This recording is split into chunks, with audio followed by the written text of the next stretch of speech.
गुलमर्ग में ताजा बर्फबारी ने हर जगह को सफेद चादर में ढक दिया। सैलानी ठंड मौसम और बर्फ से ढके मनोरम नजारों का आनंद लेने के लिए बड़ी संख्या में पहुंच रहे हैं। गुलमर्ग में हो रही बर्फबारी ने सैलानियों की बढ़ाई खुशी। बर्फ के गोले बनाकर एक दूसरे पर फेंकते दिखे टूरिस्ट।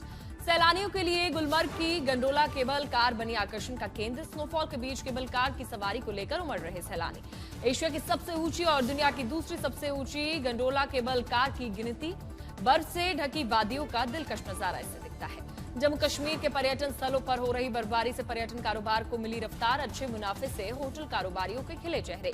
लगातार हो रही बर्फबारी से गुलमर्ग के कई हिस्सों में 1 फुट से ज्यादा जमी बर्फ और भारी बर्फबारी के बाद शीतलहर तेज होने का अनुमान। गुलमर्ग में हुई बर्फबारी से प्राकृतिक सुंदरता में लगे 4 चांद। पहाड़ी चोटियों के साथ चिनार के पेड़ पर जमी बर्फ की चादर। पहाड़ से लेकर मैदानी इलाकों तक बर्फ की जमी मोटी चादर। घरों की छत पर जमी बर्फ। बर्फबारी से बढ़ी ठंडक। भीषण सर्दी के बावजूद बांदीपुरा में प्लस पोलियो टीकाकरण अभियान में तेजी। दुर्गम इलाकों में रहने वाले बच्चों का किया जा रहा है टीकाकरण। दिल्ली एनसीआर लगातार कोहरे की चादर में लिपटा हुआ है। कोहरे में गाड़ियां रेंगती नजर आई। पूरे शहर की विजिबिलिटी बेहद कम दर्ज की गई। बागेश्वर में पहाड़ों पर छाया घना कोहरा। शीतलहर पर और कोहरे के चलते इलाकों में पड़ रही है कड़ाके की ठंड। शहर में जगह जगह लोग अलाव तापते नजर आ रहे। हिमाचल प्रदेश के बिलासपुर में कोहरे और शीतलहर से जनजीवन हुआ प्रभावित। ठंड ने बढ़ाई लोगों की परेशानी। हिमाचल प्रदेश के बिलासपुर में घने कोहरे के चलते रास्तों पर कम हुई विजिबिलिटी। वाहन चालकों को करना पड़ रहा है दिक्कतों का सामना। कैमूर में ठंड का कहर। 9 डिग्री तक लुढ़का पारा। अलाव से राहत पा रहे हैं लोग। क्रिसमस के अवसर पर विश्व विख्यात पर्यटन स्थल जैसलमेर में सैलानियों का सैलाब उमड़ा। सभी ट्रेनों में हाउसफुल की स्थिति। दिल्ली में सिंधु जल संधि और यमुना प्रदूषण को लेकर अहम बैठक। अमित शाह की अध्यक्षता जल शक्ति मंत्री सीआर पाटिल और विद्युत मंत्री मनोहर लाल भी मौजूद रहे। सिंधु जल संधि पर बैठक का मुख्य विषय सिंधु जल संधि को स्थगित किए जाने के बाद उसके निवारण और आगे की रणनीति पर रहा। हरियाणा विधानसभा में विंटर सेशन के आखिरी दिन चुनाव सुधार पर चर्चा के दौरान खूब बवाल मचा। बांग्लादेश में हिंदू समुदाय के सदस्यों ने दीपक दास के लिए न्याय की मांग करते हुए एक अभियान शुरू किया। पोस्टर लगाकर यूनिट सरकार से सवाल। छत्तीसगढ़ के बहुचर्चित शराब घोटाले में पूर्व मुख्यमंत्री भूपेश बघेल के बेटे चैतन्य बघेल की मुश्किलें और बढ़ी। ईओडब्ल्यू और एसीबी ने की 8वीं चार्जशीट दाखिल। दिल्ली सरकार ने नई इलेक्ट्रिक व्हीकल पॉलिसी को लेकर काम तेज कर दिया है। सूत्रों के मुताबिक जनवरी के पहले हफ्ते तक नई ईवी पॉलिसी जारी करेगी। सूत्रों के अनुसार नई ईवी पॉलिसी में 2 पहिया वाहनों पर भारी सब्सिडी देने का प्रस्ताव शामिल किया गया, जिससे इलेक्ट्रिक स्कूटर और बाइक खरीदना आसान होगा। बीसीसीआई का बड़ा फैसला। दोगुनी से अधिक बढ़ाई सीनियर महिला घरेलू क्रिकेटर्स की फीस। ममता ने विशेष पर्यवेक्षक नियुक्ति को लेकर चुनाव आयोग और केंद्र पर फिर से हमला बोला। राजनीतिक पक्षपात, स्पष्टता की कमी और प्रशासनिक अव्यवस्था का आरोप लगाया। पीएम मोदी के विशेष दूत बनकर कोलंबो पहुंचे एस जयशंकर। आज करेंगे श्रीलंकाई नेतृत्व से मुलाकात। यूपी स्वास्थ्य सेवाओं को बड़ा बूस्ट। अनुपूरक बजट में सरकार ने खोले खजाने। स्वास्थ्य के लिए 3500 करोड़ जारी हुए। योगी सरकार ने वित्तीय वर्ष 2025-26 के लिए पेश अनुपूरक बजट में चिकित्सा, शिक्षा और प्रशिक्षण को बड़ी प्राथमिकता दी। चिकित्सा, शिक्षा और प्रशिक्षण को दिए 423 करोड़ 80 लाख रुपए। विधानसभा में वंदे मातरम पर बोले सीएम योगी। कहा, कांग्रेस ने तुष्टिकरण की राजनीति की। जिन्ना जब तक कांग्रेस में थे वंदे मातरम कोई निर्णायक विवाद नहीं था। सीएम योगी आदित्यनाथ ने कोडेन युक्त कफ सिरप मामले पर चर्चा के दौरान जमकर पलटवार किया। अखिलेश यादव की आरोपियों की तस्वीर भी दिखाई। सरकार की कार्रवाई अपने अंतिम उस तक जाएगी तो आप में से बहुत सारे लोग फतिया पढ़ने के लिए जाएंगे। तो आपको फतिया पढ़ने की लायक भी हम नहीं छोड़ेंगे। तब तक ऐसी कार्रवाई हम कर देंगे।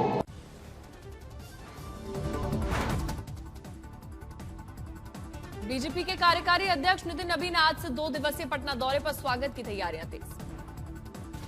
बीजेपी के कार्यकारी अध्यक्ष नितिन नबीन के स्वागत में मिलर स्कूल ग्राउंड में अभिनंदन समारोह का आयोजन। इसके बाद प्रदेश कोर कमेटी की बैठक में शामिल होगी।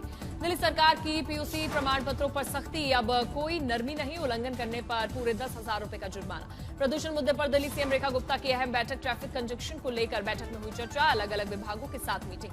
कश्मीर में टारगेट किलिंग विफल। अवंतीपोरा में एक आतंकी गिरफ्तार हुआ। भारी मात्रा में हथियार भी बरामद। पूछताछ जारी। बांग्लादेश में फंसे भारतीय मेडिकल स्टूडेंट्स और पीएम मोदी से तुरंत हस्तक्षेप की मांग करते नजर आए। कोलकाता में शुभेंदु अधिकारी का धरना प्रदर्शन। भगवा झंडों के साथ विरोधियों ने यूनिस का पुतला फूंका।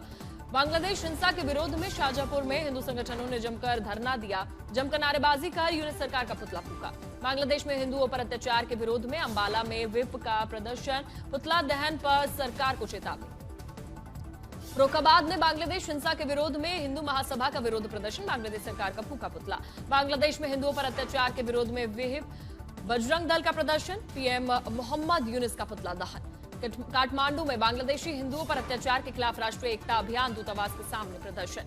राहुल गांधी ने बीजेपी पर भारतीय संविधान को खत्म करने की साजिश रचने का आरोप लगाया। कहा, बीजेपी संविधान की उस मूल भावना को खत्म करना चाहती है। जर्मनी के बर्लिन स्थित हर्टी स्कूल में संबोधन देते हुए कांग्रेस नेता राहुल गांधी ने भारत में चुनावों की निष्पक्षता को लेकर भी गंभीर सवाल उठाए। राहुल गांधी ने कहा, हमारे संवैधानिक ढांचे पर पूरी तरह से कब्जा हो चुका है। नेशनल हेराल्ड केस में राहुल सोनिया को झटका, दिल्ली हाईकोर्ट ने जारी किया नोटिस, ईडी की याचिका पर कार्रवाई। 12 मार्च को नेशनल हेराल्ड मामले पर अगली सुनवाई। तुषार मेहता बोले, अभी ट्रायल कोर्ट का फैसला बरकरार रहा तो जाएगा गलत संदेश। उदयपुर में अरावली बचाने के लिए किया गया उग्र प्रदर्शन। अरावली हमारी मां है के लगाए गए नारे। कलेक्ट्रेट के बाहर पुलिस से झड़प, कई गिरफ्तार। प्रतापगढ़ में अरावली के संरक्षण को लेकर उमड़ा जनसैलाब। बड़ी संख्या में आमजन, पर्यावरण प्रेमी, सामाजिक कार्यकर्ता और कांग्रेस संगठन के पदाधिकारी शामिल हुए। राजस्थान के मुख्यमंत्री भजनलाल शर्मा ने कहा कि हम अरावली को बर्बाद नहीं होने देंगे। कांग्रेस के नेता राजनीति कर रहे हैं। केंद्रीय मंत्री भूपेंद्र यादव का अरावली मामले पर बयान। अरावली पर भ्रम फैलाया जा रहा है। सुप्रीम कोर्ट के फैसले ने संरक्षण को दी मजबूती। प्रेस कॉन्फ्रेंस में पर्यावरण मंत्री ने स्पष्ट तौर पर कहा कि अरावली क्षेत्र में किसी भी तरह की कोई भी छूट नहीं दी जा रही है, न भविष्य में इस तरह की छूट दी जाए। देश भर में क्रिसमस की तैयारियां जोरों पर चल रही हैं। प्रयागराज में सुनहरे रंग की रोशनी में जगमग दिखा चर्च। छत्तीसगढ़ के दुर्ग में क्रिसमस के त्योहार से पहले धूमधाम से निकाली गई भव्य रैली। बड़ी संख्या में लोगों ने लिया हिस्सा। दिल्ली में एकल रन 2025 का सफल आयोजन। ग्रामीण शिक्षा के समर्थन में युवाओं की दौड़। स्पीकर विजेंद्र गुप्ता ने किया फ्लैग ऑफ। असम के कार्बी आंगलोंग में सरकारी भूमि से अवैध कब्जे हटाने की मांग को लेकर चल रहा विरोध प्रदर्शन हुआ हिंसक। प्रदर्शनकारियों ने ऑटोनॉमस काउंसिल के चीफ का घर जलाया। हालात काबू में करने के लिए पुलिस को फायरिंग करनी पड़ी। इसमें 3 प्रदर्शनकारी और 1 पुलिसकर्मी घायल हो गए हैं। बवाल के बाद भारी पुलिस बल की गई तैनात। राजस्थान के करौली में तेज रफ्तार कार अनियंत्रित होकर खाई में गिरी। दुर्घटना में कार चालक सहित 2 लोग गंभीर रूप से घायल। सूरत में बेटे की हत्या करने आए हमलावरों ने बेटे के बचाव में आगे आए पिता को मौत के घाट उतारा। हत्यारे सीसीटीवी में कैद, 4 आरोपी गिरफ्तार। मुजफ्फरनगर में तेल गोदाम में अचानक से आग लगी। देखते ही देखते आग ने लिया विकराल रूप। चारों ओर धुएं का गुब्बार।